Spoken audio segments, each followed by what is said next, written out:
Good evening, Dodge Podders. How we doing? Welcome to Dad's Our Job podcast, the original footballing podcast for dads, by dads.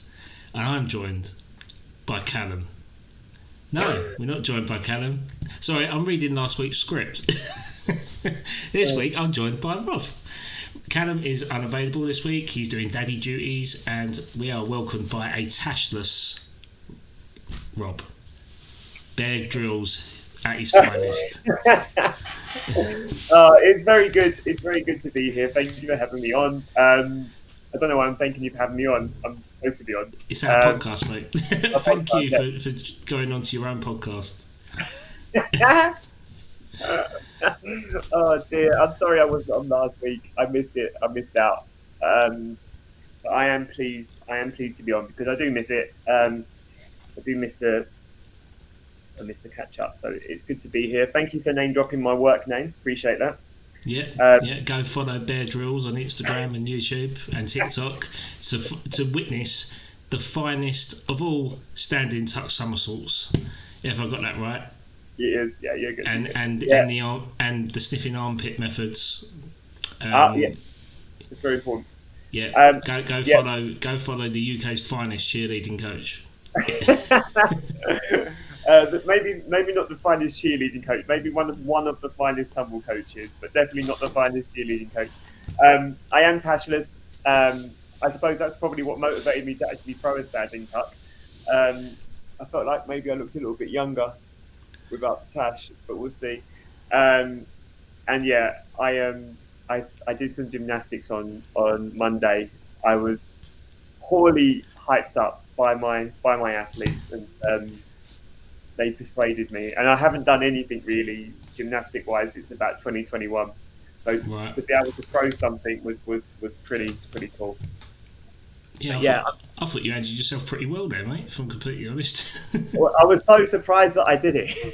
I thought, as I was doing it, I was thinking this is not going to end well for me. But I've committed, so I've just got to go for it. And I was so surprised when I landed that I did a spinneroonie. I went. Yes, I did see that. And my inner Booker T came out, and I gave myself an awful like a carpet burn because I span up onto my elbow rather than my shoulder. So, but I've been feeling it since, like in my abs. I must have pulled so tight that my hamstrings have been like sore. So, yep, I can still tuck at 38, but I probably won't try another one until my 40th birthday, and then I'll officially retire it, and that will be it. But yeah, it was good fun, and it was nice to be able to show the kids and Danny and Alea that I can still do a few things. This old dog's still got a few tricks in him. Yeah, just stop sniffing your ass. Walking around like the shit don't stink. Yeah, thanks a lot. That's it. But you big me up. Let's big you up as well. You've had a pretty impressive week. I have. So talk me through it. I have. So I've been off work since April. Obviously, take a bit of recuperation, and I secured myself an associate director's role at an architectural firm in Essex, and I started on Tuesday, and I'm thoroughly enjoying it. Great bunch of people, lots of exciting projects to come, lots of opportunities to come. The growth plan is very promising, and it's exciting times at the minute. So I feel like I've got my mojo back in architecture, and I'm looking forward to what the next step is and what the next moves are going to be. So yeah, I'm really buzzed, and I feel like I'm back in the game, as Vicky Flanagan would say. I am happy for you because it's so hard when you actually love what you do as well. Yeah. So you love doing it, and so even for me, my close season is 2 or 3 weeks, and even then I'm aching to get back into it because you kind of you miss doing it. So I can only imagine how long that's been really for you. Yeah.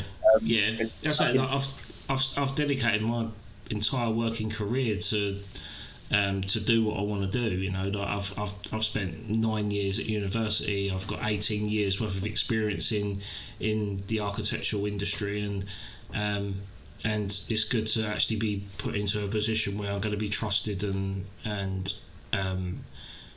just allow myself to be given a platform to flourish effectively, and with their support. So yeah, I'm looking forward to it. Yeah, it might work out, it might not, but at least I've got an opportunity to give it a really good go. So that's what I can ask for, really. No, I'm made up for you, mate. I think it's great, and hopefully it takes you to wherever it is that is the next thing for you, and opens up more doors. So not more door, but more doors. More doors. Yeah. I'll take more door. No, don't go. I wouldn't go there, mate. Not this time of year. Yeah. Oh god, it felt like Mordor on Tuesday, didn't it? It was. Was it? There was they were saying like my kids in the gym were turning into Gollum, walking around dehydrated and miserable. That shriveled up old prune. You know? Do you remember Men in Black? Yeah. You remember the little alien when they opened the head up? It's like that's a bit like the thing, the Orion's belt thing, isn't it? No, is it the Daleks? Is that what they're called? Is that what they look like in the Daleks? I'm not a big Doctor When you Who open fan. it up, they're So like little miniature aliens. Are they called Daleks?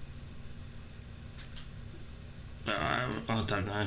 I'm not a Who fanboy. There's only space for Star Wars in myself, so.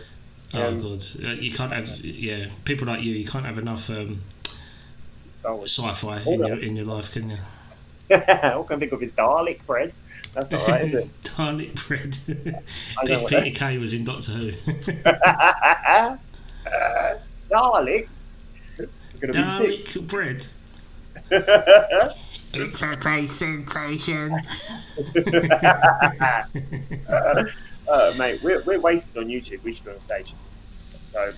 Well, Callum did when we went to watch Pepper Meets the Baby in the cinema to see Baby Evie. We was in Halstead Theatre, the Empire Theatre, and he's looking at me and I'm looking at him and he's going, one day.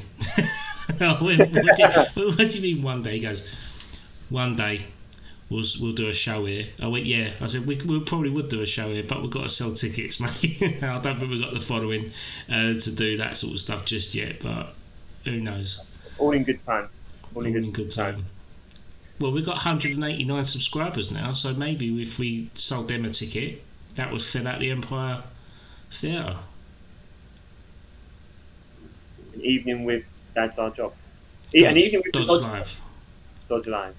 Dodge Live, and we have a Horton v Horton Live as well. An evening with the Dodgy Bastards.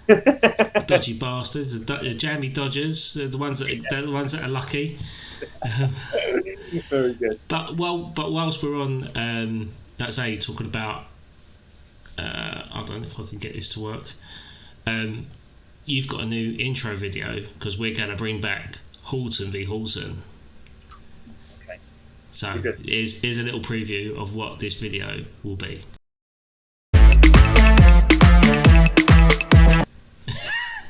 That's it. That almost reminds me. I don't know if obviously you've created that with I don't know, with whatever AI or something, but that reminds me of that song with people when they're carrying the coffin. Maybe I should do like you and Callum. Yeah, just carrying a coffin. You can be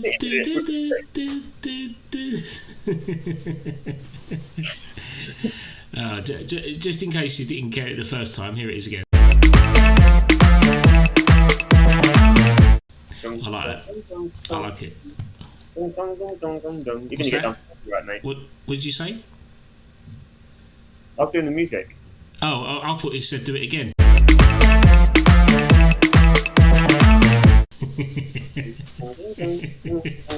It is definitely the Ghanaian funeral, isn't it? It's definitely that. Yeah. But yeah, I think that looks pretty sound. So yeah, we can enjoy that. finally doing a quiz. Yeah, and then we'll find out certain topics for a quiz. Because I think as soon as I entered the game, I was pretty much undefeated. So I think it kind of killed the buzz, didn't it? Yeah, no, it wasn't fun. It wasn't fun, yeah. Especially when I was beating you on your like choice of topics like boy bands and Pokemon and. I can't believe that that Callum didn't do the boy band one. Still surprised. Yeah, gutted. So how's dad life been? Oh, one of the things, it's been good.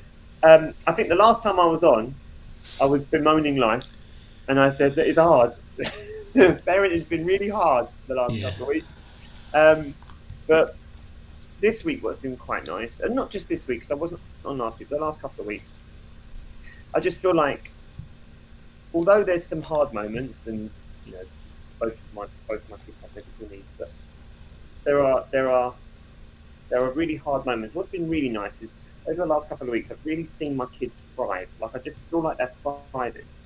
And that doesn't mean to say that everything's perfect, because it's not. There's always like forwards and backwards. But over the last couple of weeks, I feel like, for example, Alea's got taller. She's more confident.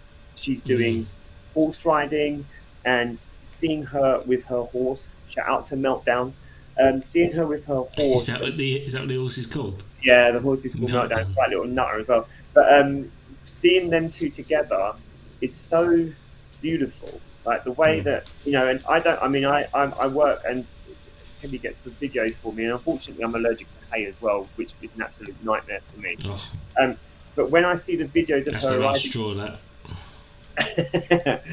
when I see her with the horse and the way that she's behaving, it's just so like it's so lovely. And then I've been taking her to gymnastics, and we do, you know, I teach her gymnastics in the house and whatever, or in the garden.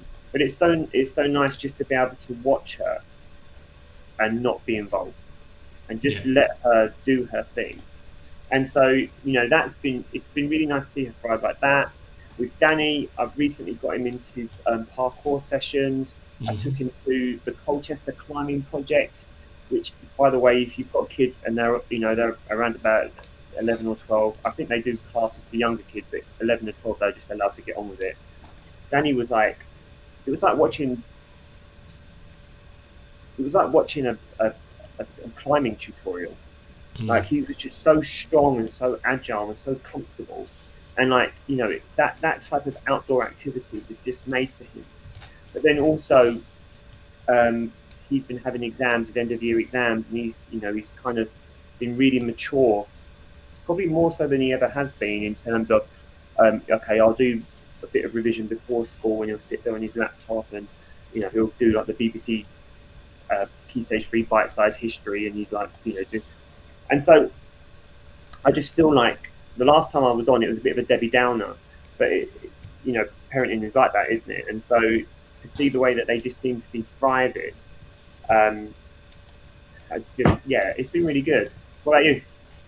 Yeah, no, pretty much the same, mate. Like, you know, just seeing them grow up. Like, it's like where I've seen Connie a hell of a lot over the past 3 months, and then to not see her as much this week, and then I'll see her today. I've sort of put her in a bath, read her a bedtime story and stuff, and like, you can just see that she's grown a bit more. and like, even when we was in the garden, like, I bought her an ice cream, and she's sitting in the garden eating, and she's standing up by a Wendy house, and you can just tell that she's ducking to get in the Wendy house, sort of thing. I'm like, I mean, that didn't last long, but yeah. Like, it's just seeing things change so quickly in the front of your eyes, isn't it? It's that's the scary part, is that you can't stop that.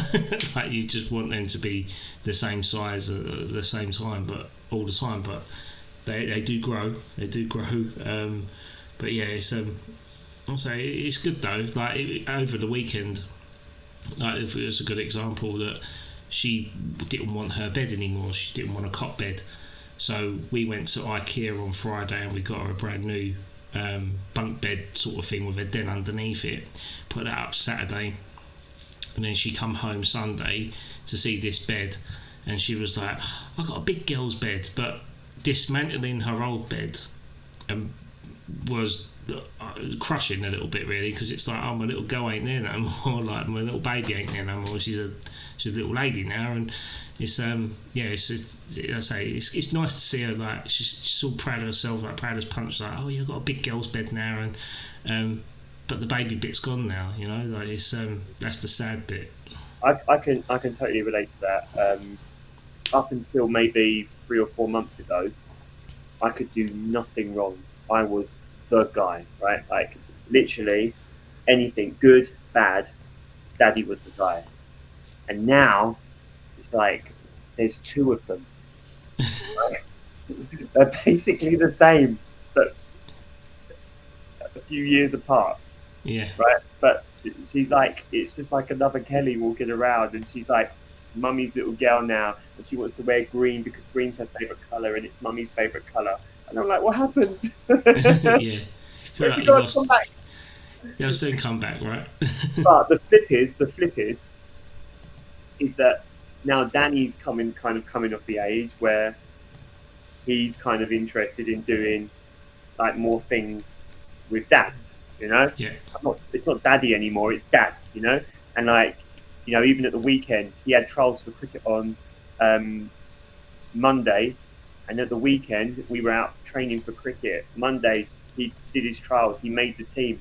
Wednesday he was going to play his first game, but he got rained off, just like classic British weather. You know, we've had this heat wave, he got rain stopped play on Wednesday. But you know what I mean? So, you know, I suppose I'm at two different ends of the spectrum, and I've got another kid in a 10-year advantage over you because I'm on the other side.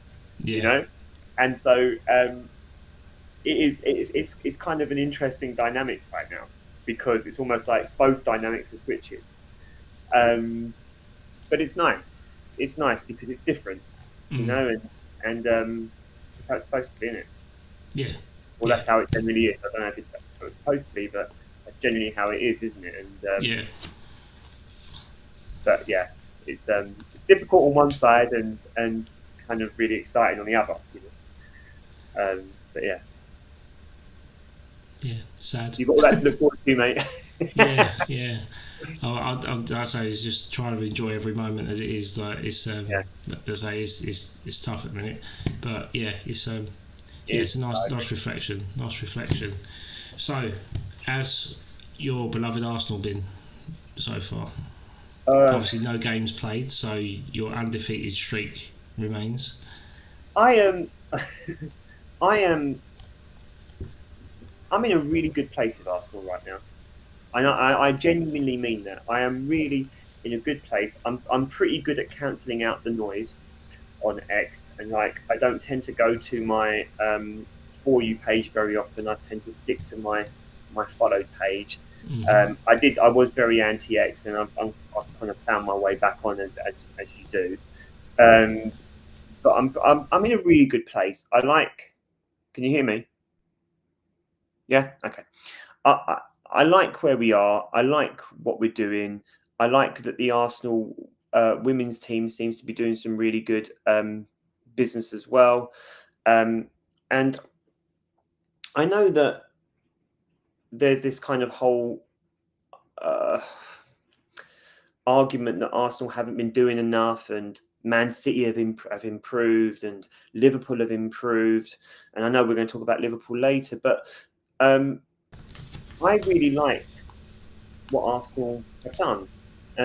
We bought in Kepa, bringing in Kepa on 5 million. Bournemouth's number one goalkeeper, Chelsea's best goalkeeper. And we bought him in for 5 million.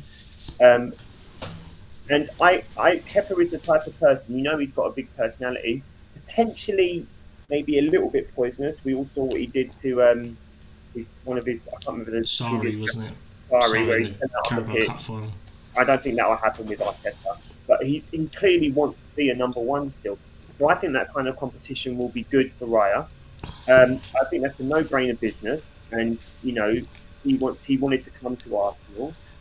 I think bringing in Norgard for Jorginho, I don't care what Sky are reporting. Sky didn't like the numbers, so they compared Norgard to Partey instead of Norgard to Jorginho, which I just think is clickbait Sky.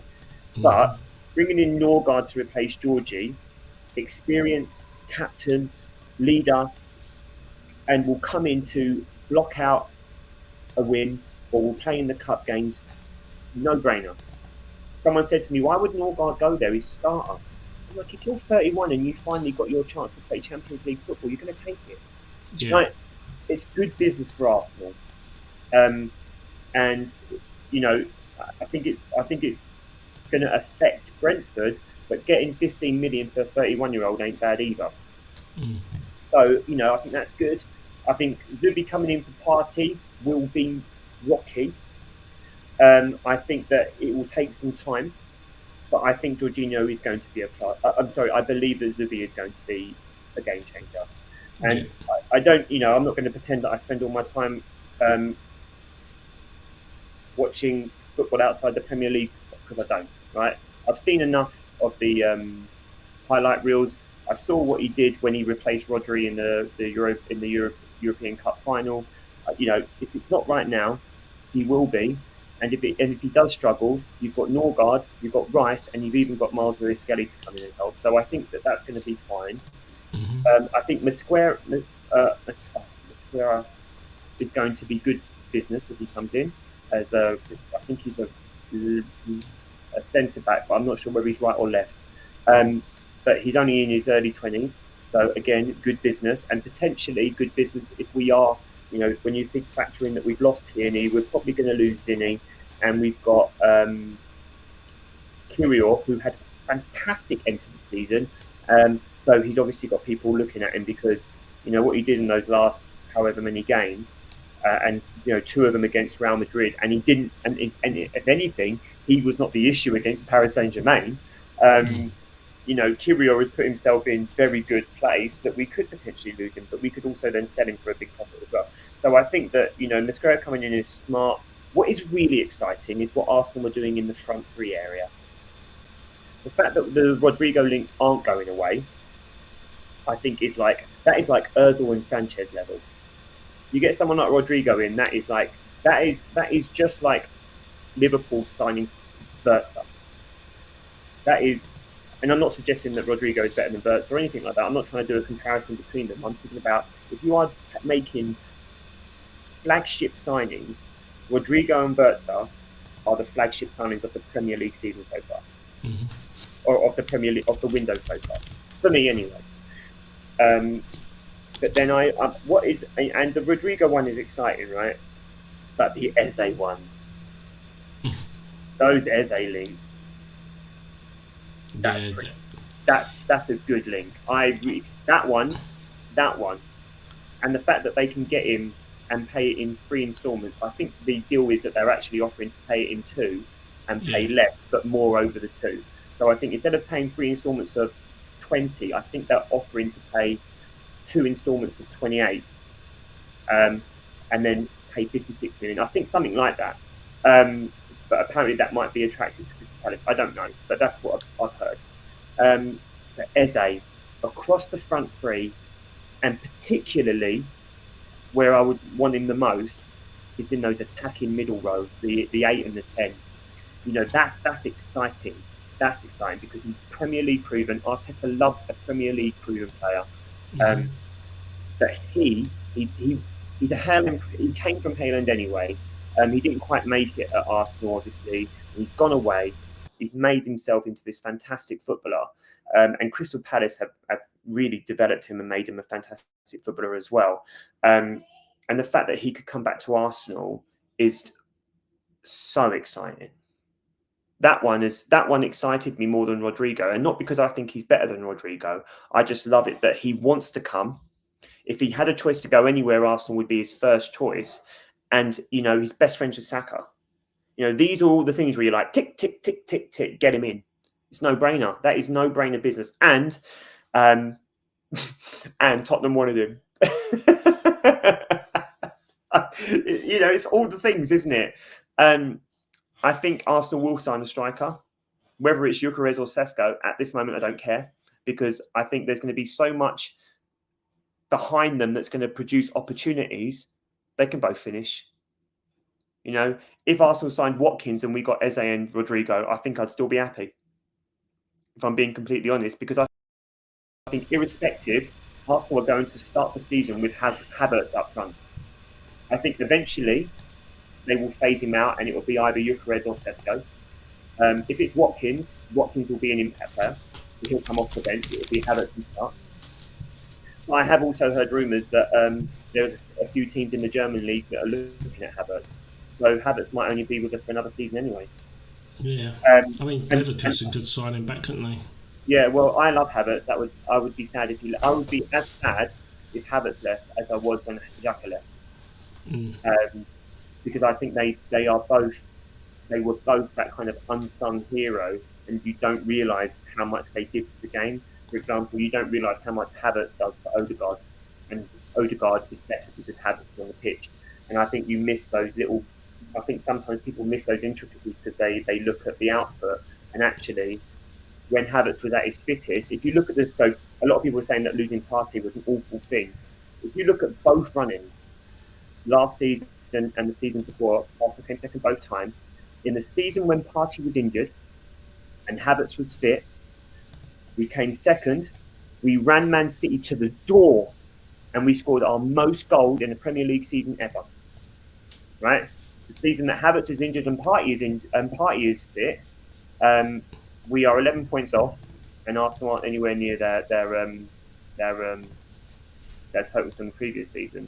I'm not trying to undermine Partey particularly here, but I'm just trying to draw a comparison with when you look at who was the most valuable. Like in this context, maybe we're overreacting this Partey leaving, or maybe there are portions of the fan base that are overreacting that Partey is leaving. For me, I'm totally okay with it. I'm totally okay that Partey's not going to be in the team next year, and I accept that there might be some poor performances that go with that. But I think all in all, when you look at maybe Arsenal's best season since they won the Premier League was under Arteta 2 seasons ago, and Partey was injured for large portions of that. I think maybe we just need to contextualize that a little bit more, and that actually we're going to have Zubimendi, who is kind of like a blend of both Partey and Jorginho. Jorginho with legs, So I think that he had legs, though, didn't he? We got him. Oh no, you're being facetious. Right, okay. I'm being Adam. That's what I'm doing. Okay. Well, good for you.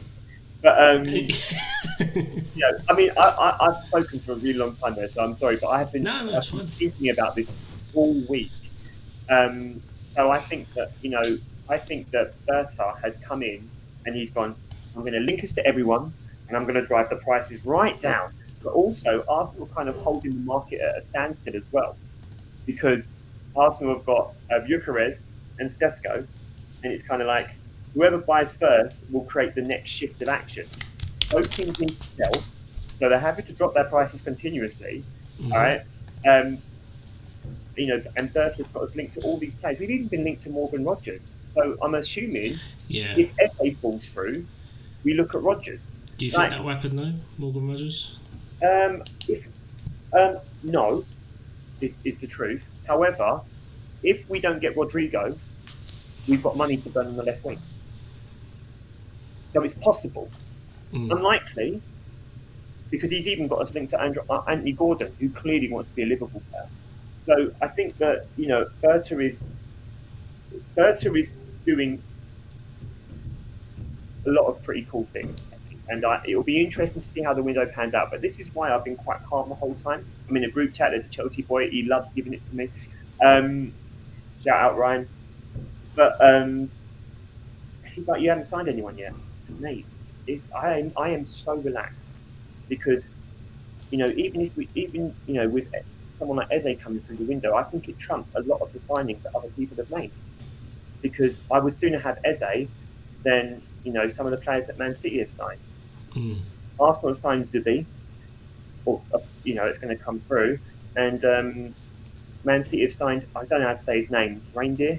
It looks like they're signing Charlie Rangers, isn't it? And they're basically similar players, right? They're similar players, right? I like Charlie Rangers. I saw him at AZ Alkmaar against West Ham.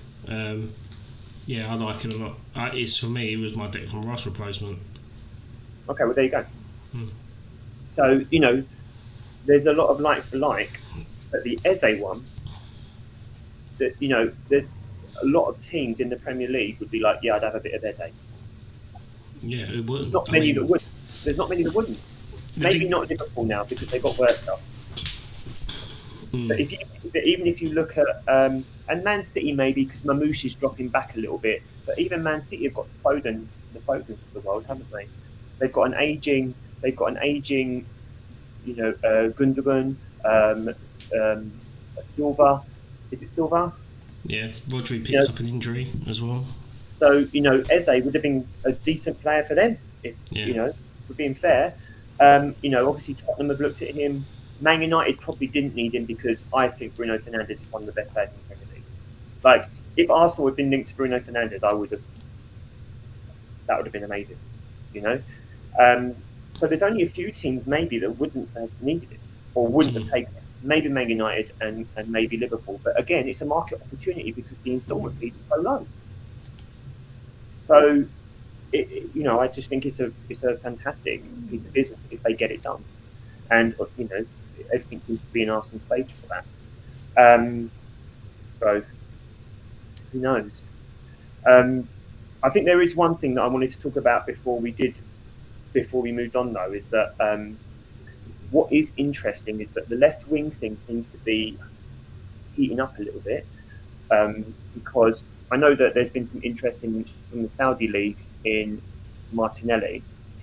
I don't think. I think someone's offered in the region of 60 or 70 million for him, or have sort of mooted, but he doesn't want to leave, and I don't think Arteta will want to get rid of him. However, what is interesting is that Trossard has just got a new agent, and you know what mm, that means. You know, if a player gets a new agent, why are they getting a new agent? Maybe they're looking for a move. I think he's got less than 2 years left on his current contract, which is I think he moved to Arsenal when he had 18 months left on his contract.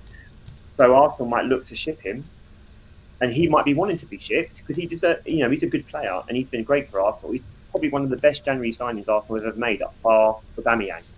yeah. I can't think of any others off the top of my head, but Trossard, he's been great for Arsenal, and he's nearing like the latter stages, not quite the end, but the latter stages of his career, and he deserves to play. He deserves to play every week. He's a good player, which is why I thought that would segue us into West Ham because he's the type of player that West Ham maybe should or could be looking at. Yeah, I think it makes sense from a Graham Potter point of view in terms of he's a tried and tested player and probably one of the most better performing players for Brighton at that time under Potter. But I just think that the buck's passed on it. I think West Ham are in a different direction in terms of who they're looking to buy. I think it's quite clear that they're not after your 29-year-olds. You're not after your 30-year-olds that are going to come in and do a couple of seasons on big contracts and then put the club into an unsustainable area. So we've already got rid of Cresswell, Fabianski, Danny Ings, Vladimir Soufal, Mikel Antonio, who's officially left. They're still letting him use the facilities, though, aren't they? Yeah, they are. They are. I think what they basically said is you prove your fitness, then you get a new deal. But he might get to a point where he'll probably think, well, I've got a better offer elsewhere. Like thanks for your support and move on. But I think maybe that sentimental reasons I would have kept him. I still think he has something to offer, but it's such a risk at his age to demand a hell of a lot from a player at the highest level of the game with a lot at stake. So maybe it's probably best to just part ways and let him see out his career somewhere else where it's not so much a risk our end. But that's how it's a shame. But it is what it is. But now we've only got one fit striker at the club, and that's Fulkrug. Do you think? I mean, I don't want to. I don't want to like kind of piss on on some of your legends, right? But these guys did bring a trophy Yeah. to West Ham. But I mean, I don't like I said, I don't want to be disrespectful, but the players that you've named that have gone, that doesn't strike me as bad business by West Ham. No. No. I mean, I don't disagree with you. you must be saving a couple $100,000 a week in wages. Sorry, mate. Sorry, Go on, say it. you must be saving a couple of $100,000 a week in wages.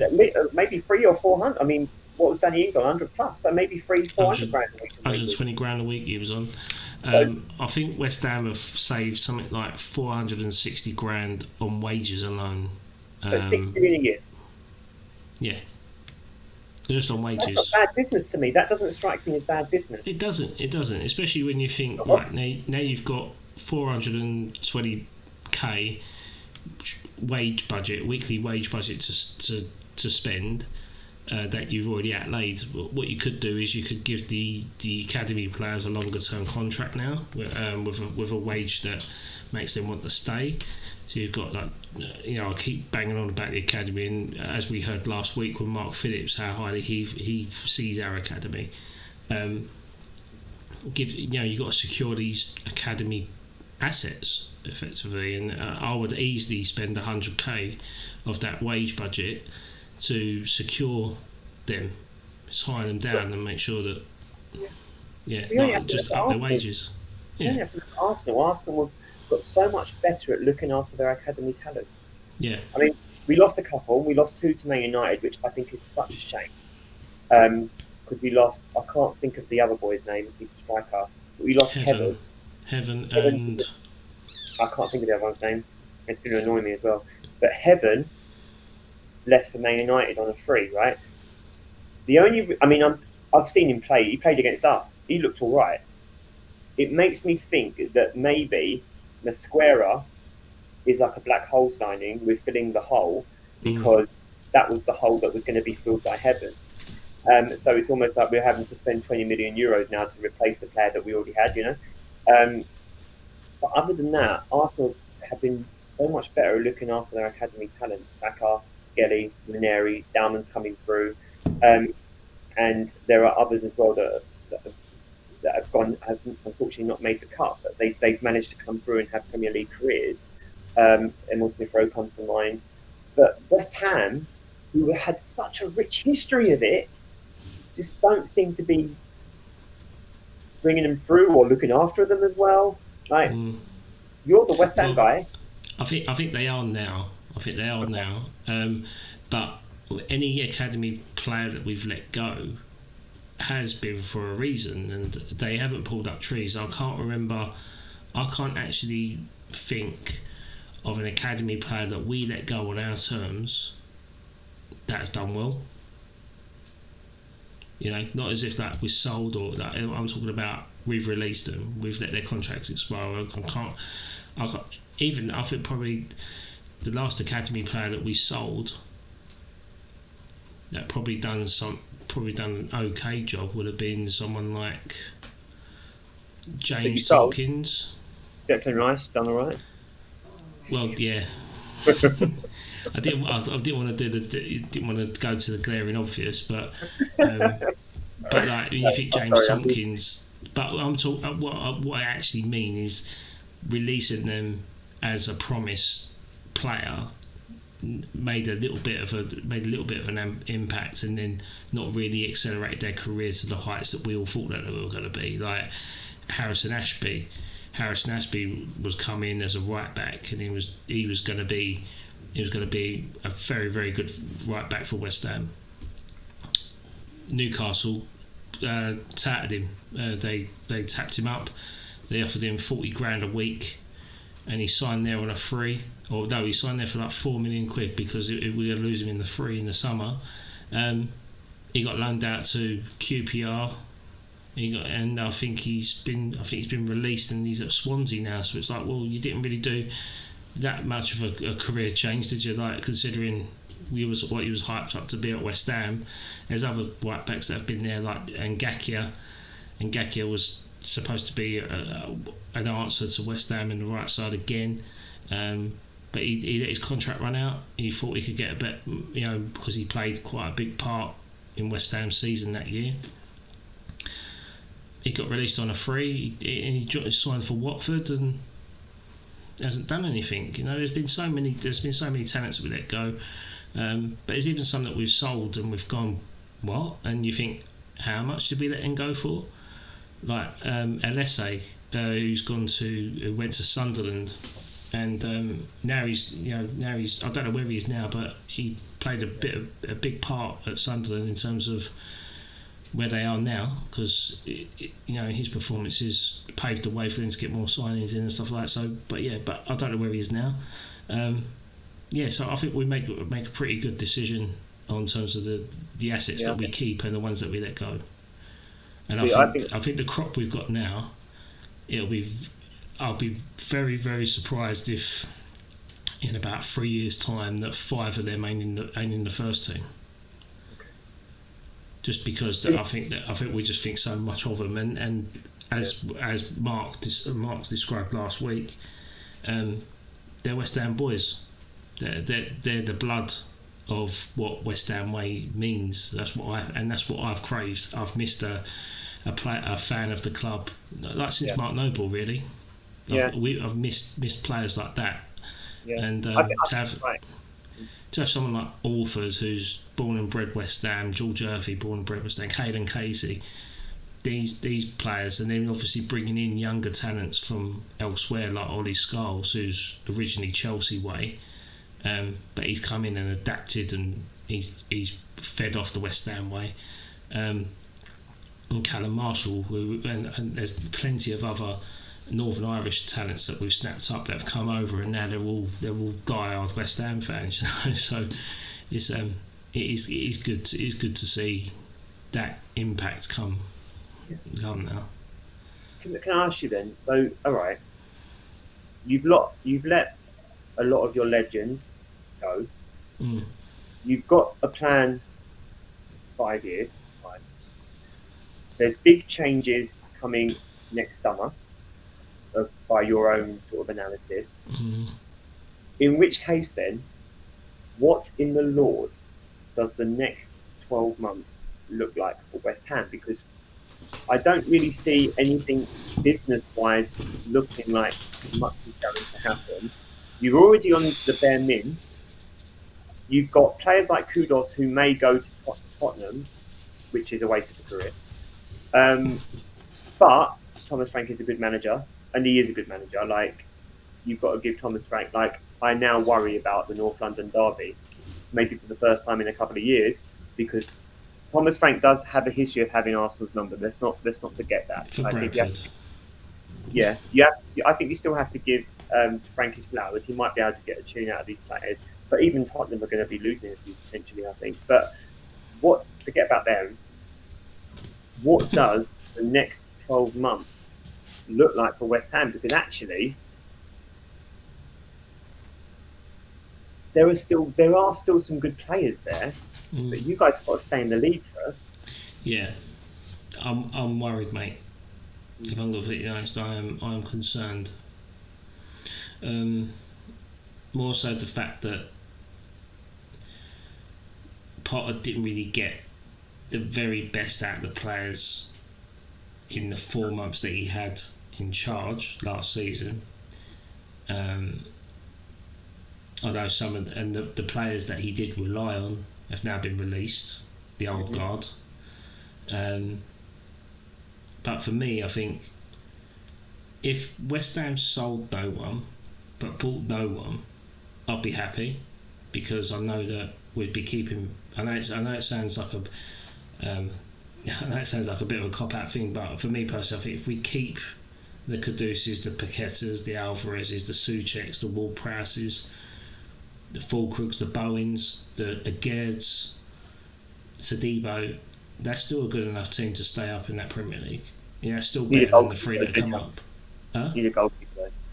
Got Areola still. I think again he's still good enough to keep us in that Premier League. So in terms of like a major transition, I'll be quite happy to keep what we've got and promote the youth, and then use them, and then have that blend, and then look to sell big next summer. But by the sounds of it, by the sounds of the West Ham ownership, is that they are adamant that they need to sell to buy, which is bullshit, because they're 90 million clear of PSR, of breaching PSR. But what the issue in their head is that they're playing the pauper to try and get these signings on a cheap, and it's not working because people know on black and white in terms of the accounts that no, you've got money. Why are we bowing down? Because you've got money. And they also don't have enough. They also don't have enough. Would it be fair to say that they don't have enough of a pool for a player to put in a transfer request? Because I don't know how this works, but if a player puts in a transfer request, doesn't it mean that the club doesn't have to pay as much wages that remain or something like that? It's a loyalty bonus. Okay. Their loyalty bonuses could be like a year's salary. Okay. So if they say, right, I desperately want to leave this club, then the club go, okay, put in a transfer request in, then you lose your bonus. They'll be like, oh, hang on a minute, that's £6 million. Yeah. They're like, okay. Well, do you want to leave or don't you want to leave? And then that's why you don't see transfer requests being handed in, unless it's like Declan Rice could have done that because he was only on 40 grand a week, but he never done that because he's a genuine person. But people like Kudus, where they come in, they're earning 90 grand a week straight away. They've got a big loyalty bonus attached to it, along with a goal scoring bonus, appearance bonus, and then if they put in a transfer request, then they kind of reluctantly lose that bonus, and it's kind of like, well, we're paying you to perform for this club. You shouldn't have a bonus. Not for it's just a bit weird. But I suppose it's just a bit of insurance for the club to say, right, okay, you're not paying players that are going to go on strike all the time. Yeah. So they don't get their move. That's what I was trying to say in terms of West Ham don't necessarily have enough of a pool, you could argue, or could you argue, for players to make things difficult for the clubs that own them. So the reason why I'm saying this is because it looks like Arsenal have played the Gyökeres-Sesko saga so well now that it's going to be hard for Arsenal for the clubs not to sell one of them to Arsenal, because both players want to go to Arsenal. It's quite well documented that both players, it's public. I'm not sure whether those two players would be the deal for Arsenal, if I'm honest. I'm not entirely sure. Like Gyökeres, the numbers in Portugal are insane, and even the numbers in the Championship. But going to Arsenal and you're going to be spending a lot of money on him, you're expecting a hell of a lot, and whether he can deliver that is the questionable thing. He's not, for me, he's not a type of striker that would say, right, okay, we paid £70 million for him and that's cheap. No, like when Chelsea bought Drogba for £25 million all them years ago, and you thought, yeah, that's still cheap. Like even back then, and you knew that what he was getting. Thing is if that's what they if Arsenal bought Gyökeres, I wouldn't be upset. But if you're buying Gyökeres, you might as well buy Watkins. Because Man United are after him now, aren't they? Yeah, but this is what I'm trying to say. Like, if you're going to buy Gyökeres, you might as well buy Watkins because you know what you're going to get with Watkins. But I wouldn't hate it if Arsenal bought Gyökeres. I would prefer the Sesko buy based purely on the fact that that type of player is still learning. Yeah, it's a lot of dough for someone still learning, though, isn't it? Yeah, but any signing, but you could say that about any signing for someone under 25, couldn't you? Not for £90 million, it wouldn't. No. Arsenal, I'm telling you, Arsenal aren't going to pay that. Arsenal won't pay that. Arsenal will pay around 68 million for him, I reckon, if they do buy him. Yeah, but even that's a lot of dough to go, well, you're improving. Like, you're expecting this guy to be an £100 million player eventually. At minimum. I don't think. I also think that, I also think that the going rate of players has changed as well. Like I think that you know players are costing more because it's easy to charge more because you've got things like inflation and all that. You know, and I think that Arsenal have done quite well at trying to negotiate the cost down Mm. because that's clearly what's been going on here for both Gyökeres and Sesko. They're trying to bring the cost down for these players. Um, but any signing is a gamble. There were people saying that Haaland was going to be a gamble, and I don't care. He wasn't. They didn't pay 50 million euros for him. They paid that and more for bloody Agents uh, fees. agent fees and all that. So I'm not having any of that. Agents fees was something like £38 million. So but even that, you could argue, is still a gamble because he's going from one league to another, and he was 21 at the time or whatever. I think with Haaland, it's less of a gamble because he was such a freak. Yeah, but you could say that Shesko's been a freak in the in Like I think his stats ain't numbers similar are to good. Haaland's though. Yeah, but how many people's numbers are going to be similar to Haaland? Like, I think that's Well, probably that's effectively what you're buying, isn't it? You're spending the same amount of money, if not more, on transfer, like I say, black and white. You're spending but around that amount how of long? money. But that was what 3 or 4 years ago that City bought Haaland. Yeah. That was 3 or 4 years ago. How much is he worth now? Who Haaland? 150, 160. Minimum. That's what I mean. So like you're buying Sesko for. You're expecting him to be 150. Yeah, I don't know. I don't see it. Like I just don't think he's going to be that guy that's going to generate But how many? 30 goals a season like what Haaland does. I know he's How he's many? a freak, but How many? Yeah, this is what I'm saying. I think it's probably an unfair comparison because how many people are going to be Haaland? How many people are going to be Mbappe? Yeah, it would be lovely to be able to sign someone who is going to reach close to levels, but how many people do? Like if we're going to use that as a point of comparison, then, right? If Florian Wirtz does not make 30 GA this season, that's a failure of a signing. yeah, But I is think that so. fair? I think that is fair. I think I think it's you fair know what? because it's the You know what? reflection as to what Do you know what? Liverpool Maybe are it is paying out fair. for him. You know what? Maybe it is fair, but I don't like it. I Yeah, don't like it. I don't like it, and the reason why I don't like it is because Florian Wirtz, right, could get, let's say Wirtz gets 8 goals and 5 assists, right? Let's just say he gets that. But Liverpool win the Champions League and the Premier League next year. Is that a foul signing? as a team effort, no, but as an But let's just individual performer, but like it's like Haaland, let's just not say, Haaland, let's it's just like say, Salah, let's isn't it? just say, wait. Let's say he gets the pass before the goal, the assist to the assist.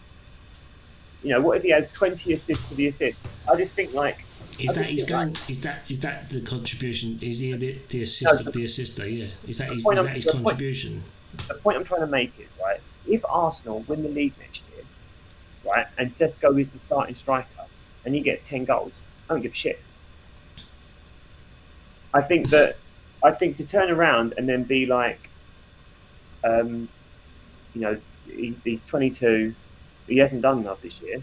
Sesko won't be starting anyway. He won't be starting the beginning of the season, certainly. He'll be coming on and getting familiar with the league. So, like, Sesko's numbers are already going to be impacted, I think, because he won't be the starting striker at least until November, Mm. unless something happens.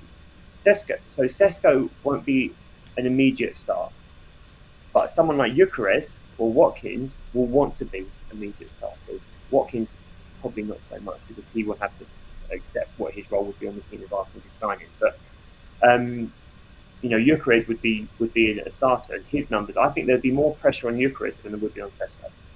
Yeah, I agree. I agree with that. I I think just don't like this whole like. for me, Gyökeres out of the two, Gyökeres is the one I would sign out of the two. I don't think. Because I can expect Gyökeres to score between 10 to 15 goals for Arsenal. I could expect that because he's got he's got that in his locker because he's been at a championship level, but there's always that risk that he might not pull up that trees and he might get frustrated. It's like Rasmus Højlund, isn't it? When he went to Man United, they bought him for silly money, literally straight after when Man City bought Haaland, because it was like, oh, we got Haaland on Temu sort of thing.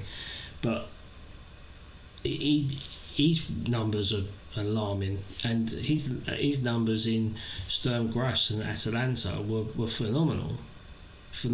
And you go to one club and it could ruin your career, and I think Gyökeres could end up falling in that.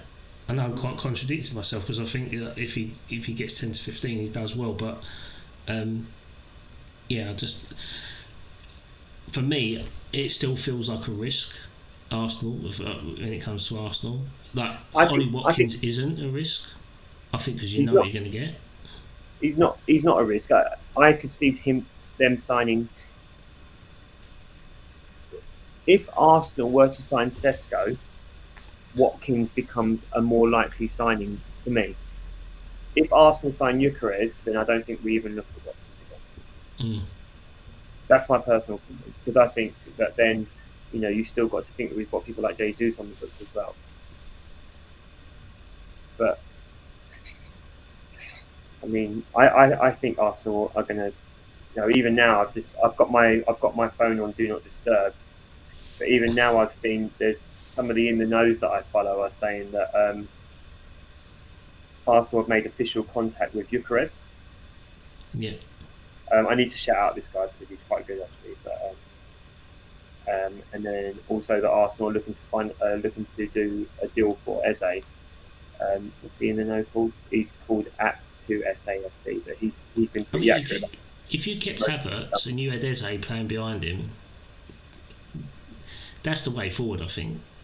That's the way forward. But for me, getting an out-and-out striker for that amount of money, when you can actually get someone that could contribute in both areas in Eze, is probably more of an investment. Like, people moan about Havertz playing up top on his own, but I personally think the traditional number 9 that we used to know, I think is being phased out. I think we're not going to be playing with lone in 10 years' time. In 10 years' time, we're going to say Havertz was before his time. Yeah, exactly my point. That's exactly my point. And football formations change and evolve to the pace and the style of play that's been had. I mean, even look at Rio Ferdinand. Tony Adams is my favourite defender of all time, right? I love Tony Adams. He is my hero in a footballing term, right? Yeah. But Rio Ferdinand could play football. Yeah. Sol Campbell could play a little bit of football. Yeah. Defenders with the ball at the feet. I can remember my dad going, "Why are they passing it across the back?"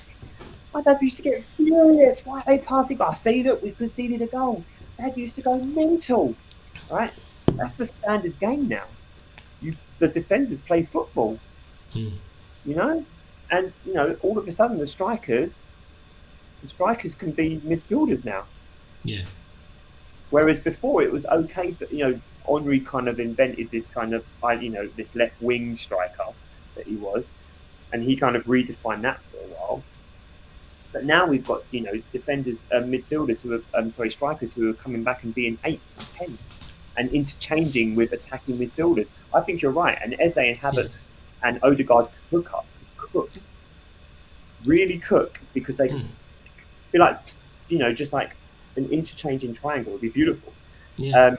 I think it's definitely got legs, that sort of thing. I mean, the first time I saw, was it a false, not a false 9, it wasn't even a false 10. I can't even remember what it was called, but it was when Cesc Fabregas played as that striker in loose terms for Spain at the Euros, and I was like, this is insane. They're beating teams with no strikers. And they had Fernando Torres to come off the bench and David Villa to come off the bench and stuff when they needed that gung-ho threat in the last 10 minutes or whatever. But Fabregas was the one at the top orchestrating it, because he allowed the wingers to come in, invert themselves and actually perform. Yeah. Yes, Fabregas, Iniesta and Xavi, and they were like just controlling everything. Yeah, I think it's again, Spain were ahead of their time significantly, and I think it's going into that in terms of domestic football. People playing with lone strikers up top. I also think that whoever does come in doesn't walk into the team, Mm. because I do think Havertz is so much better than people give him credit for. And Yeah. I know that there's enough in the Arsenal fan base who do really like Havertz, but it's the noisy ones that don't, and the Yeah. noisy ones get impressions. Um, That's why I'd keep Havertz Kudus. is a wonderful footballer. Yeah, that's why I'd keep Kudus for exactly that reason, to be our version of Havertz, really, because I think he could do that. He's got the physicality to be up top, and Bowen can still play out wide. But I think if you put Kudus in the middle, dropping back, not being a lone striker, where they're punting the ball up top and he's getting on the end of the headers, I think the hold-up play that Kudus could offer in that position would be fantastic. I also think though, if West Ham sell to Tottenham, West Ham and Tottenham don't do business. Tottenham are just being a pawn in the bidding war. That's all they're doing. Okay. Because we don't have to sell. This is the underlying factor here. We don't have to sell Kudus. We don't. He's on a contract. He's on a contract for another 4 years. Or 3 years. He's got a minimum fee release clause of £85 million in July only. If that doesn't get met, he doesn't go. Right? Unless West Ham are severely desperate and they lower their asking price. But at the moment, they don't need to sell him for less than £85 million. And the crazy thing is like, you're right. West Ham Tottenham. It's almost like they're struggling to attract people. Bearing in mind, it got 2 months yet, but as soon as they find out. But what I mean is like Mbumo, unlikely. Eze, unlikely. Kudos, unless they bend over backwards. Yeah. Like that's 3 Premier League proven wingers who are good. Like all 3 of those players are very good footballers. And I mean, I didn't want to talk about them really, but they are potentially losing good players. Romero, or they're better players. I don't want to say good players, but they're better players in Romero. Son maybe could go this time. Yeah, they're aging players though. That's the transition of them being phased out. But they've got. I think Spurs don't get any credit as much as they should do in terms of the youngsters that they sign, because and they don't just buy youngsters for like 7 million here from Doncaster or whatever. They go out and they buy these youngsters for big money. Like Archie Gray from Leeds, 40 million quid. And he's a good player. He's a very, very good player. They bought someone. They bought another Korean, didn't they? Who's dubbed to be the next Heung-min Song. So the transition's there for him to step up. They bought that Destiny and Doggy for like £20 million 2 seasons ago. And I think they do buy young players very, very well for big money. And then the Spurs fans moan about it, and it's like, well, in 2 years' time you'll be good because those players will be good then. And that's where all the money goes. But yeah, I say lack of foresight with Spurs fans a little bit. Yeah, I can relate to that because Bergveld, another one. We didn't see the best of Saliba until we had him for 2 years. Yeah, you didn't go on loan, didn't you? And look at him now. Marseille or something? He went, didn't he? Etienne, I think he was at. I think you got him from Etienne, didn't you? But you loaned him to Marseille. Oh, okay. Yeah, I say I think. Yeah, Spurs fans, I think they've got their players in already, and they don't even know it. So, but in terms of like the acquisition stuff for a right winger spot, like you named, like Kudus is probably everyone wants Kudus, but whether they want to pay £85 million for him is questionable. Then you look down the list and you go, right, okay, who's the next one? You go, right, Brian Mbeumo, that's the next one. And it's like, are people willing to meet £65 million? Then you look at the next one. Who was the other one you said?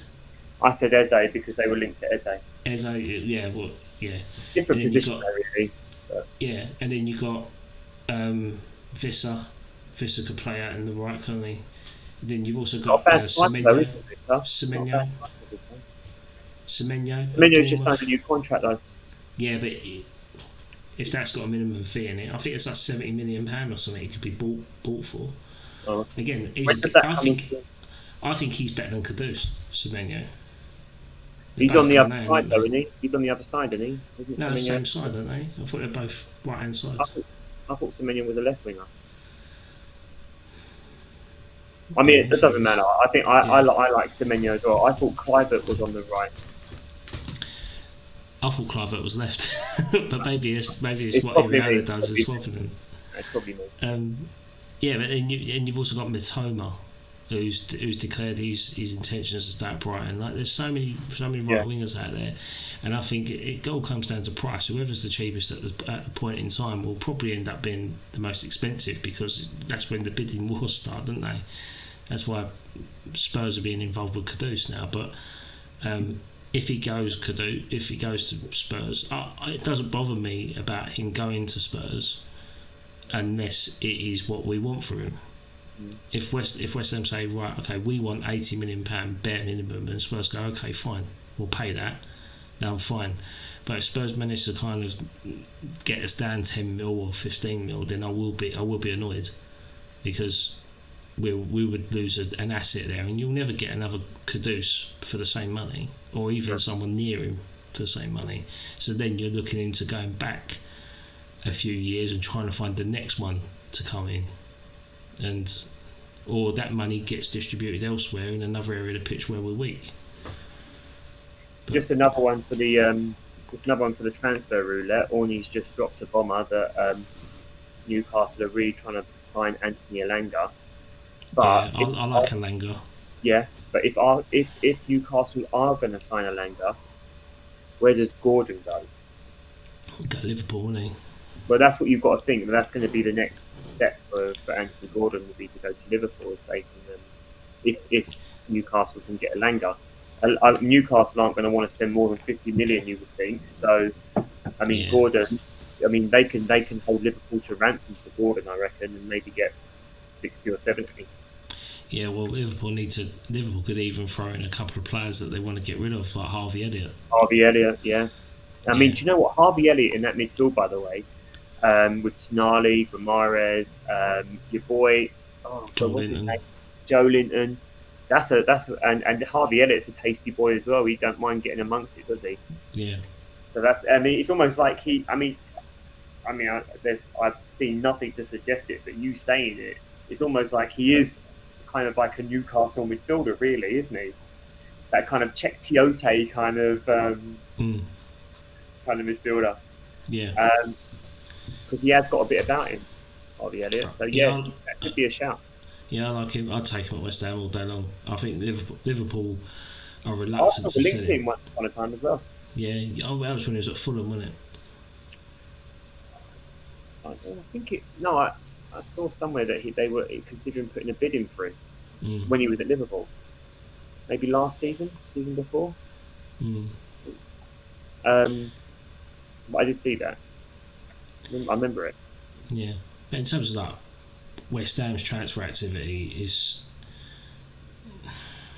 it's all phantom bids. Like, we've been linked with Stroikins at Anderlecht. We've been linked with our number one target apparently is Senegalese left back El Hadj Malik Diouf, who plays for Slavia Prague, and we apparently put a 20 million euro bid in for him, which is 17 million quid, and they're holding out for 25.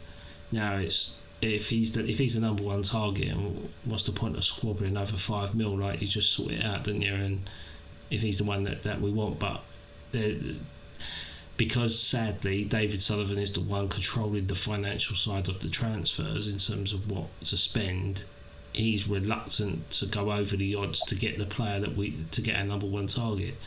Do you think that Arsenal? Do you think that Fulham have got more pull than West Ham?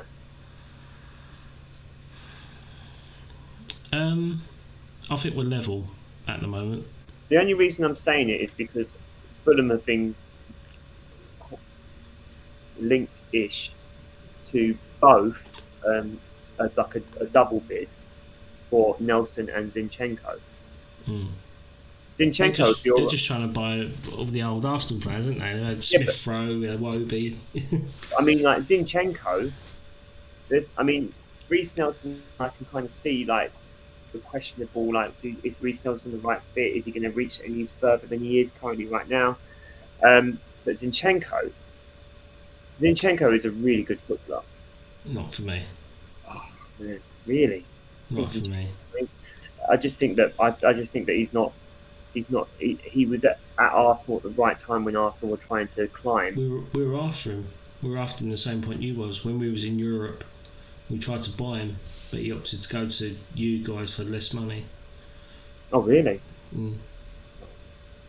Yeah, because we were looking at a left back before Emerson came in, and Zinchenko was the one.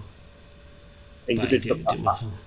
He kind of was the origin for Arteta's system with the inverted left back. Yeah. I remember when I first watched it, and I was like, I can't believe we're playing this way. You know, when you watch something and you're like, I can't believe this is happening. And that was when Jesus was running around like R9 before he, unfortunately, the injuries just. Man, what could have been with Jesus? He's back though. He's back in the fitness thing, isn't he? He is back. I kind of feel like Arsenal are going to sell him. But AC Milan. Yeah, something maybe. Like but do you know what? The hope that pre-injury Jesus gave me was incredible, mate. Yeah. Honestly, like the pre-injury Jesus stuff was just, it made me believe again. And Zinchenko was just like a magician from left back into midfield. Like it was just, I couldn't believe what was happening to my club. You know, I think Saliba had come back by then. Like all of a sudden, Gabriel started becoming this defender. Like all of those things coincided with the arrival of Jesus and Zinchenko. And you look at that winning mentality and the impact that it had on the team. You know, Zinchenko has always been quite an motivational speaker anyway.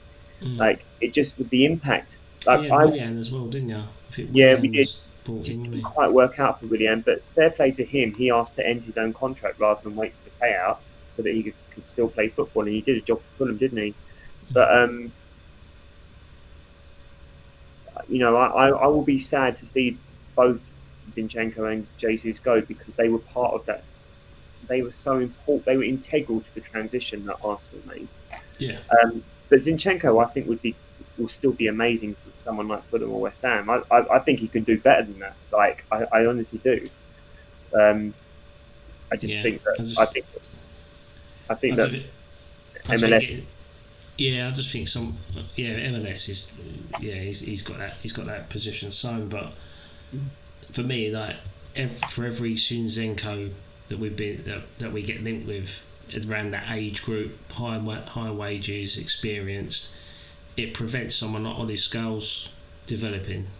And for me, I'd rather not have someone like that and let one of our own grow into a bit of hope, because Ollie Scales, I think he's a fantastic footballer for his age, and he's still got a lot to learn, admittedly, but for me, I think he's going to be our left back for many, many years to come. If Zinchenko comes in, and as good of a player he is, reluctantly, it prevents the academy from developing, and that's the bit I'm cautious about.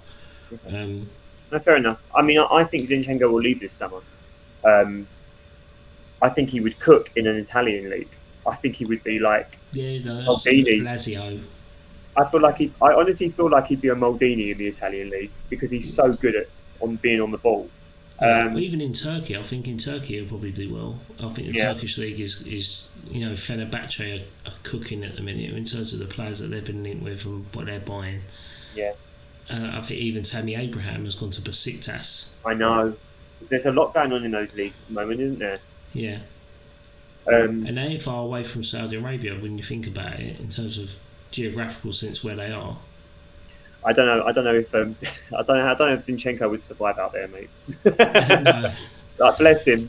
I don't think he'd do well out there. Well, Ukraine ain't that far from Turkey, is it? It's the other side of the Black Sea, is it? I don't ask me that geography, mate. I'm not even going to. Hold on. Google Maps. You just put Turkey in. I'm pretty sure. Yeah, you got the Black Sea. I think. Yeah. Oh no, I think it might be the other side. Yeah. No, yeah, Turkey is. Yeah, Ukraine is the opposite side to Turkey.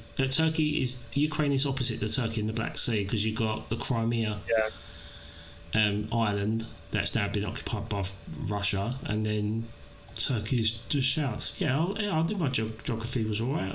Yeah, be Mine doubting is not myself good. there. I have You no doubted me idea. then. You doubted me then. No, I didn't doubt you. Because the reason No, why I didn't doubt you, you, mate. you didn't purposely, but you made me doubt myself. All right. I wouldn't be able to do. I couldn't tell you for love nor money, mate, where anything is because Yeah, geography, it's just the other side of the Black Sea. You'll be alright. You'll be alright in Istanbul. geography is not my thing, mate. Geography king. Mate, you can be the geography king. I'll back you. But yeah, I don't know. Maybe just to kind of sum up the transfer window bit stuff, then Yeah, and then we'll I go think- on to the real West Ham news, which dropped today. okay, you can tell me about that, and then I think we've got one more item that we're going to talk about after that, haven't we? But Yeah. I think that I think in terms of transfer window, it's day 3. yeah, of course. And It's day- like I said, it's day 3. I think Arsenal are going to have an absolutely banging window.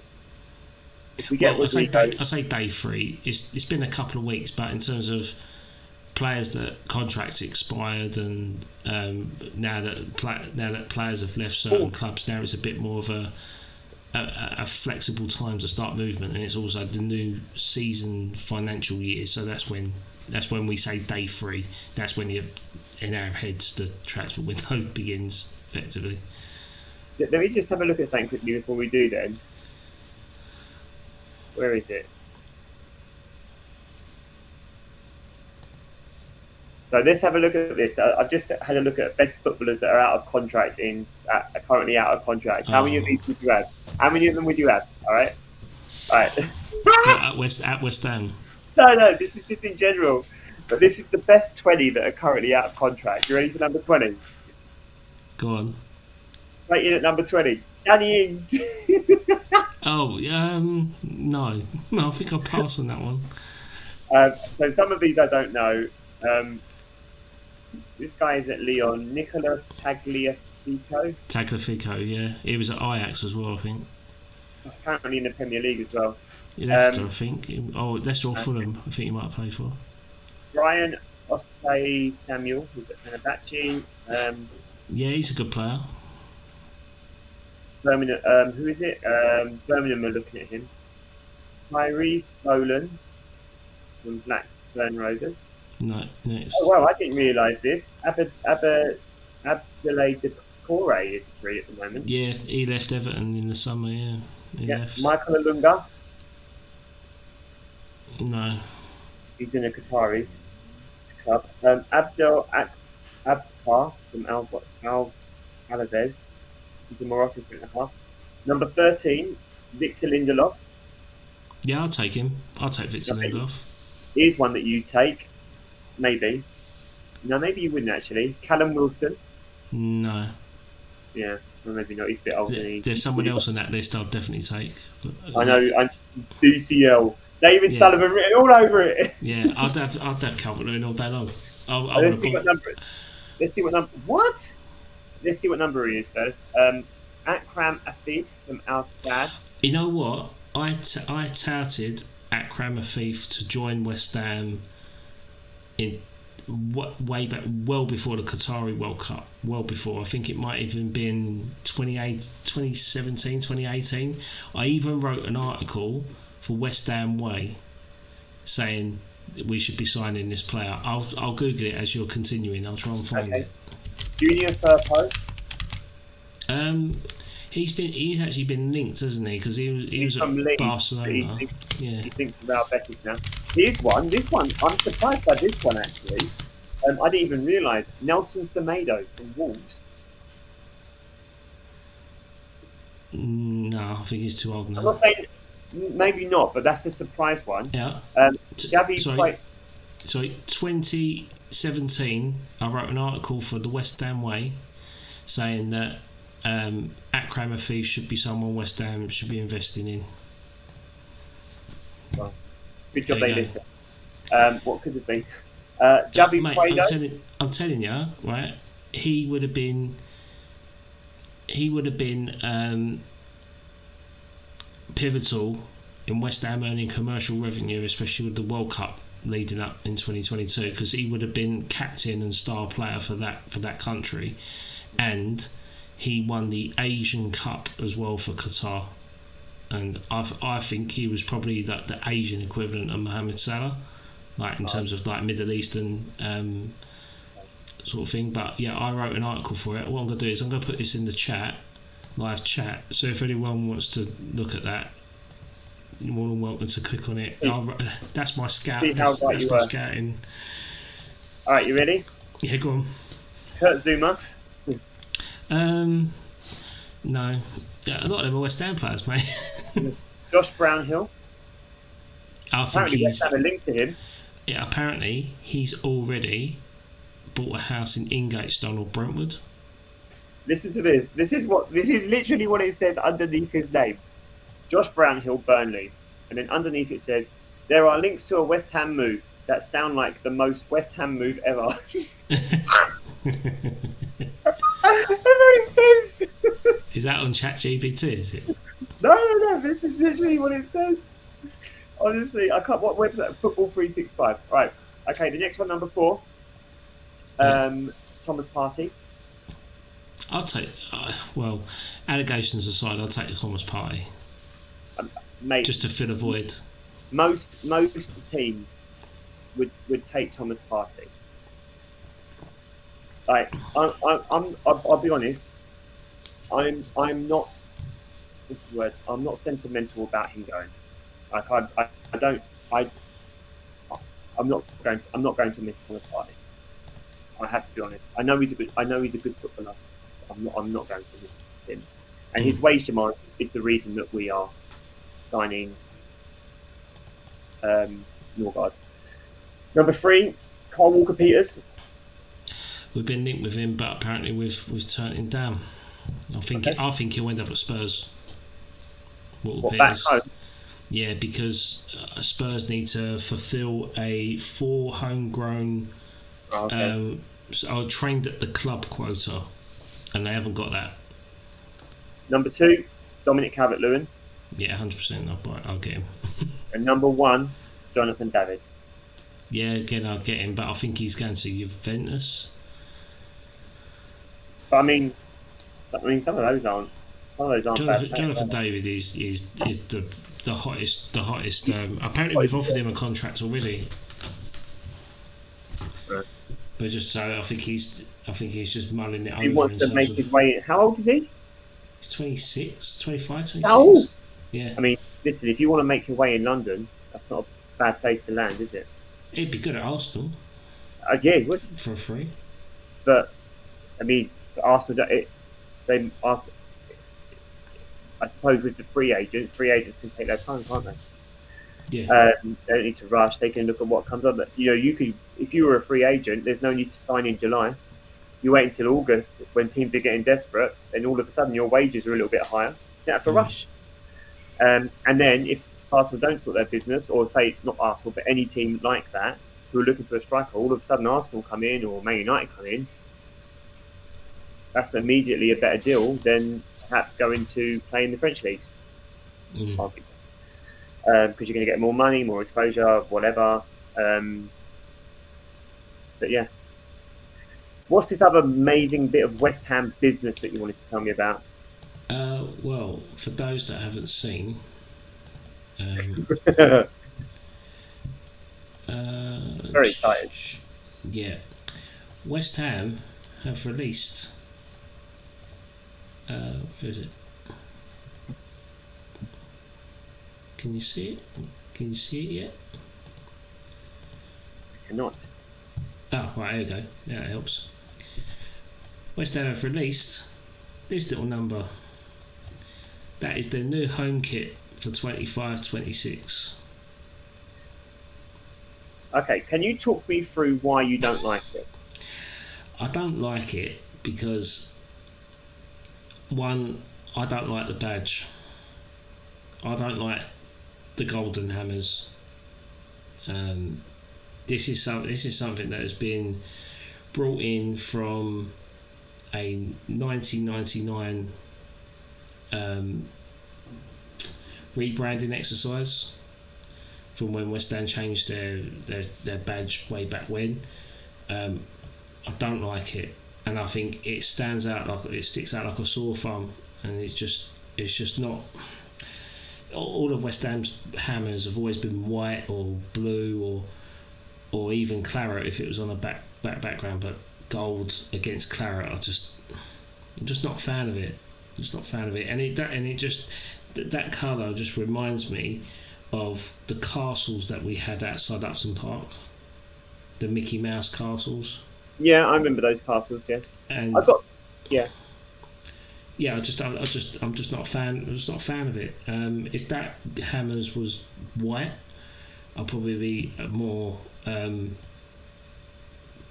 sympathetic to the design of it, but it just lacks more blue. Like you're only seeing the top there, but I don't know if I can see it. You can't see that bit either. I mean, look, it kind of feels a bit like Umbro's going out with a whimper, but I actually quite like the badge. No, I like it, and also it's glaring against the claret, mate. It's so garish. No, I like it. I think it's I kind of like gold is the colour of winners, and West Ham are winners. I like it. You're not convincing me, mate. I'm not trying to convince you. I like it. I don't particularly. If I'm being honest, I don't particularly like the rest. I don't like the neck. That would irritate me. I can already tell now that would be like scratching up. I don't like the neck. I really like the badge. I hate the green. There you go. I don't like that. The thing is, James Ward-Prowse is so good he don't need football boots next season.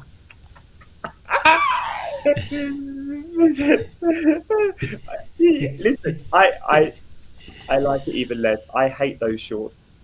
Those shorts are woeful. For me, it's the bit that gets me with it is the lack of blue. West Ham has always been the boys, claret and blue army. There's a lack of blue in that for me. If that had blue shorts and claret socks, I'd be more favourable with it, or even just blue shorts, because I just think it almost feels like in a subliminal brand change. Yeah, I agree with you. I think it looks a little bit too corporate. Yeah, and it looks like they're trying to get rid of the blue because the blue is probably against the flexibility or West Ham are like Newcastle. They're the most working class club I know. The representation of the fans is that they're the most working class fans. Like Newcastle fans are passionate about their club, but they're working class, and all those things. West Ham, Bubbles, working class, all those things. Bobby Moore, working like everything about it is working class. This looks like a corporate event. Yeah. So I that's what I'm saying. I'm not particularly happy with it, but I did make some tweaks. So this is what I would have done. It's just simple. I would just make the sleeves make the sleeves blue. And it looks more like a West Ham shirt, and I think a lot more fans would be, keen on seeing that.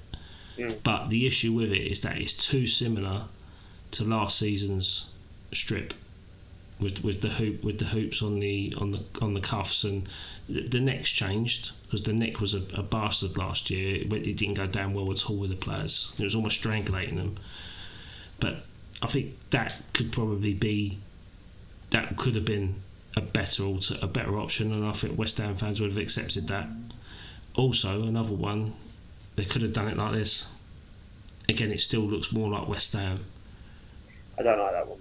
But that reminds me of the 1980s kit, and just having that bold blue against that claret shirt. It just would have worked. It would have worked. But the overall feeling with the West Ham kits at the moment is that it's been classed as united by more, but it's united by meh, because that's the general feel of it. West Ham fans are not happy with it at all. To be fair, I actually quite like the way that Bowen looks in it. That's AI. Oh. Boil malts. Oh yeah, sorry. So it's more that bit there. I thought that was just you, that you added that yourself, but I didn't realise that. No, the theme of it was united by more, and they've also missed a commercial thing there, because they could have just put united by more 2 O's, like Bobby Moore. Yeah, no, I can get it. Yeah. But at the moment, it's united by yeah. See, that's what I mean. I feel like I kind of feel for you, because over the last 4 or 5 years, Arsenal just have not missed with kits. Every kit has just been a bang. Like even this year's kit, in the red, there's loads of A's stitched into each other that are like interacting with each other. Yeah. And Arsenal just haven't missed. Even the random kits that they sell halfway through the season, they've been so good. And so, like, I feel like it's cost me loads of money, but every kit has hit. And so it would be so disappointing when one drops and it's like, oh, that's awful. And then you've got this, and you're just so like, and I don't even like the way the logo looks on the chest. You know, I actually really like the badge. The badge is my favourite part. What, of the West Ham shirt? Yeah, I think the badge looks great. I think the rest of it is just so boring and corporate. And yeah. How much do you reckon that shirt is, Rob? 80 quid. £75. Well, I'm saying that because Arsenal are around 75. 75 quid. No, that's. I had a quote from an ex-Umbro employee who was very influential in the designs of West Ham kits, especially last season. Basically said, united by more. Let me get the exact quote up, because it was quality. It was quality. Okay. So the quote was, united by more, a jersey which offers less. The shirt might as well be a training top. That was the quote. It's enraged this individual, because they put a lot of hard work into designing West Ham kits over the past seasons and trying to engage with the fan base, and now this is under the Castor umbrella. It is, I say, it is just. It's just underwhelming. It's just underwhelming. You know what it reminds me of? It reminds me of Pro Evolution Soccer, and it's East London. Can you get up maybe like the new Arsenal one? Can you show us the new Arsenal one, or was that too much of a fiddle? I could try and find it. Hold on. Let me have a look. Sorry. That's all right. I'll thumb that one on you. But like, I did just for like a point of comparison. Who do you want displaying it, Rob? Declan Rice. No.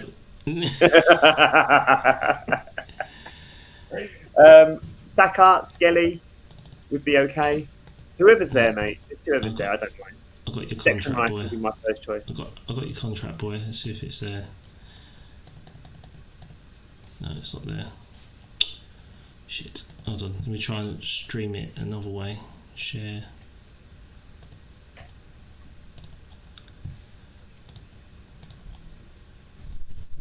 Oh, there you go. I'll just do that. It's easier, isn't it?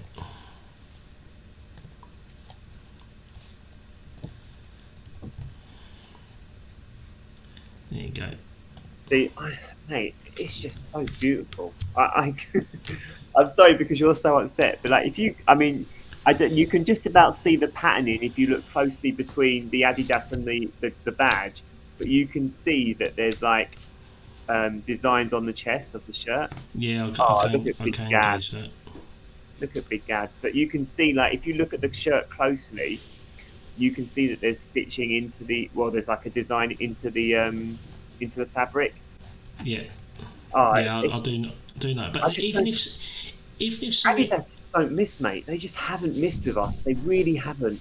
even if they'd done something like that with West Ham, where it's like the crossed ham as a kind of textured bit on the shirt, I think again West Ham would be like, okay, we get where you're going with this, but it's just plain. It's just nothing. Like, but from my understanding, this is how West Ham's it's how West Ham's kit has been eluded. So West Ham's deal with Umbro was due to expire last year. So the kit this season and the away kit was provisionally designed as part of an offer for it to extend the deal for an additional year. West Ham didn't take that offer up because they were waiting for other kit manufacturers to come into play and offer them a better deal. They were pinning their hopes on Nike because Nike were leaving Liverpool, so Nike would have been the preferred option, obviously, with the North American manufacturing process. Nike didn't want it. They didn't want it. It was down to timings. They wanted the longer term deal and they wanted to redesign the club badge, which is something West Ham didn't want. So West Ham opted to call Umbro's bluff and extend it for an additional year, meaning that the designs that they had done, thinking, they'll never accept us, got signed off and approved.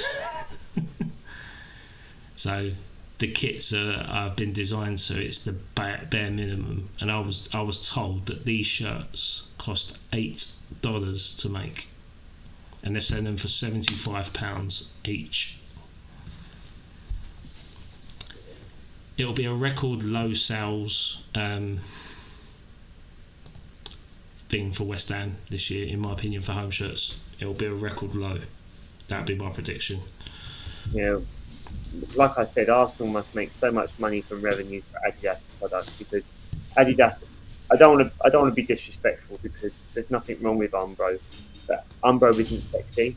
Like Adidas is everywhere, just like Nike. You know, Adidas and Nike. If your kits are made by Adidas and Nike, you're buzzing because people will wear Adidas and Nike. You know, it's just and sex sells, doesn't it? And whatever. It's the brand. It's the name. It is the brand, but you're right. It is the brand. But in fairness to Adidas, because I've seen some shocking Nike kits, right? But in fairness to Adidas, they drop banging kits. You know, they drop kits, and you're like, I know that. Yeah. Like, you know, I've got tops upstairs. I mean, some of them are vulgar, but I love them. I love them.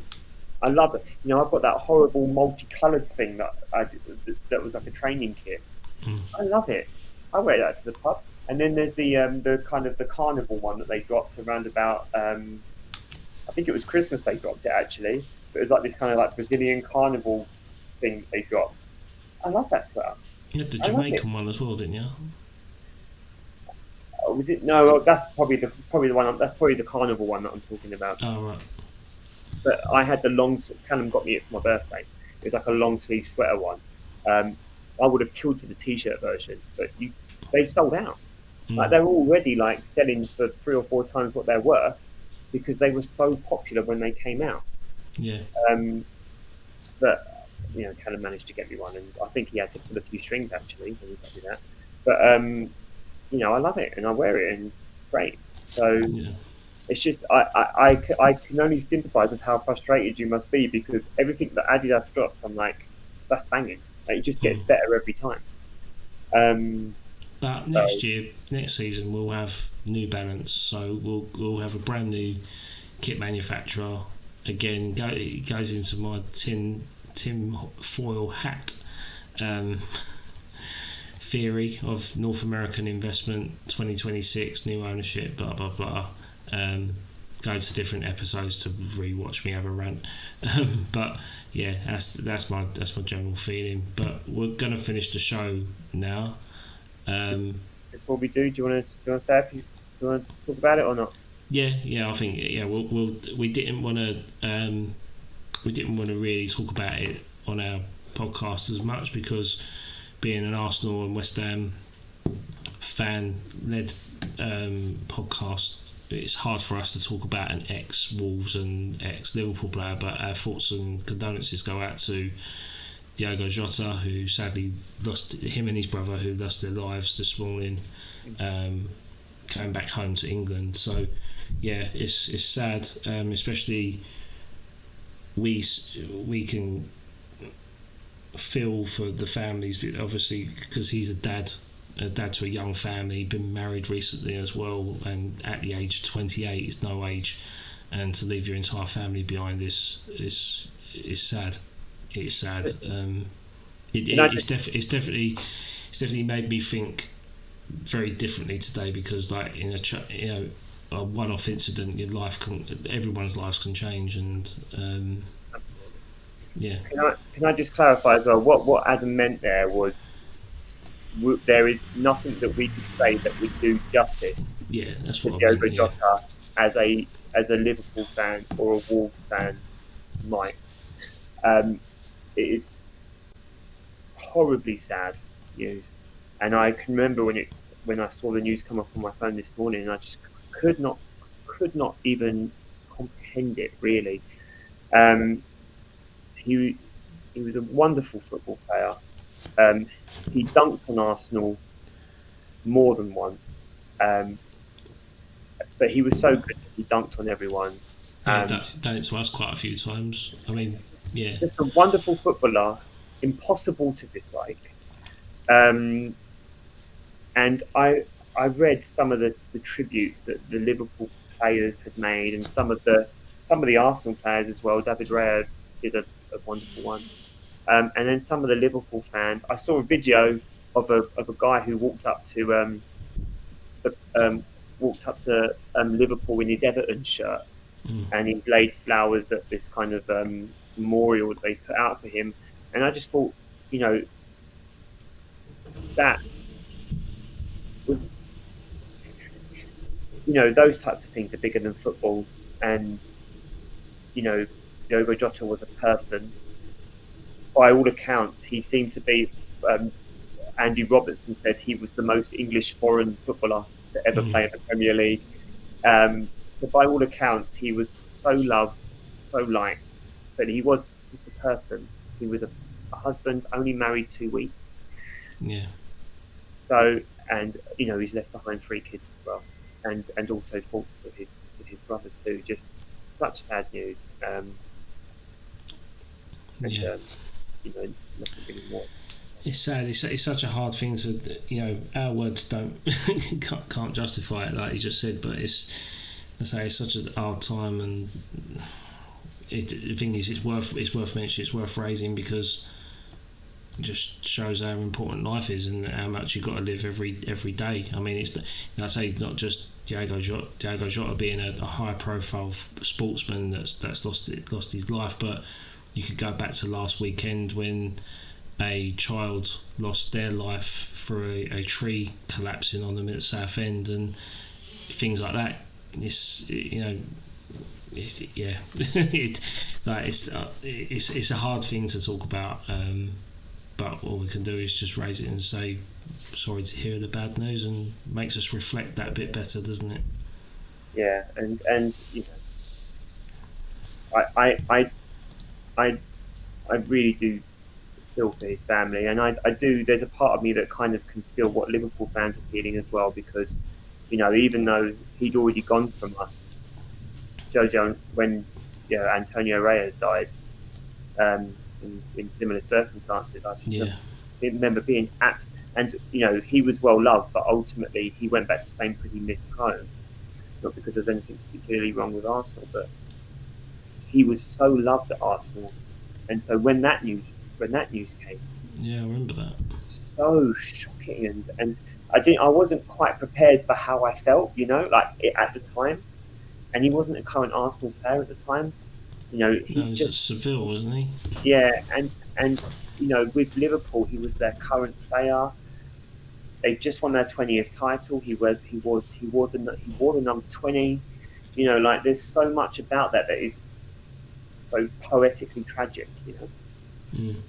So yeah, thoughts for everyone associated with Liverpool Football Club and his family. Yeah, Sad times. Sad times. Well, okay, well, we'll leave it there. Thanks again for watching. That's a job for ending it on a somber note. But yeah, don't forget to like and subscribe. Check out our content on Twitter and Instagram, and we will see you on the next episode. So, Rob, thanks again for joining us. Hopefully, we'll get the three of us back for an episode of Horton v Horton as well. And and yeah, I say, see you next week. Take care, guys. See ya. Hola, and we cheer, and we spill a bit of beer. Raise a glass to the past, and the mates who ain't here. From Highbury to Upton Park, it's now Ashburton and Stratford for a lark. It's the Old Dads Our Job podcast, the heart of the game.